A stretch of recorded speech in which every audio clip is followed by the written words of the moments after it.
નમસ્કાર દર્શક મિત્રો, એસડી ન્યૂઝ ગુજરાતી ચેનલ પર આપનું સ્વાગત છે અને હું આપની સાથે વૈશાલી પોબારું કરીશું નજર આજના સમાચાર પર। અંકલેશ્વરથી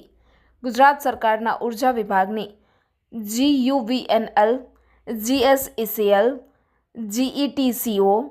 UGVCL, PGVCL, MGVCL, DGVCLની સાતેય કંપનીના વર્ગ 4થી વર્ગ 1ના આશરે 50,000 જેટલા કર્મચારીઓમાંથી ફક્ત એક જ યુનિયનમાં 35,000 જેટલા વિશાળ કર્મચારીઓની સભ્ય સંખ્યા ધરાવતા અખિલ ગુજરાત વિદ્યુત કામદાર સંઘ નામના ટ્રેડ યુનિયનના ગુજરાત રાજ્યના પ્રમુખ શ્રી ભરતભાઈ પંડ્યા, પૂર્વ પ્રદેશ પ્રવક્તા બીજેપી ગુજરાત,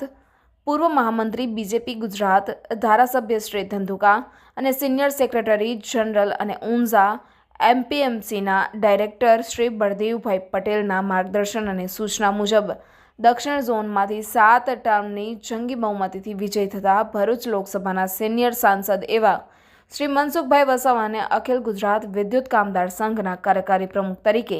નિમણૂક કરવામાં આવી છે। જે નિમિત્તે અખિલ ગુજરાત વિદ્યુત કામદાર સંઘના સેક્રેટરી જનરલ ટેક શ્રી ચિરાગ શાહ, ડે president Shri AR Prajapati, Shri MM Sayed, ડે secretary general Shri RG Patel અને દક્ષિણ ગુજરાતના DGVCL અને GETCOના સર્કલ સેક્રેટરી અને ઉચ્ચ હોદ્દેદારો વાપી, વલસાડ, નવસારી, ડેડિયાપાડા, સાગબારા, રાજપીપળા, દહેજ, જંબુસર, અંકલેશ્વર, હાંસોટ, ભરૂચથી રૂબરૂ હાજર રહી શાલ ઓઢાડી બુકે અર્પણ કરી ફુલહારથી સ્વાગત કર્યું હતું। Reporter JS Prajapati, SD news Gujarati, Ankleshwar.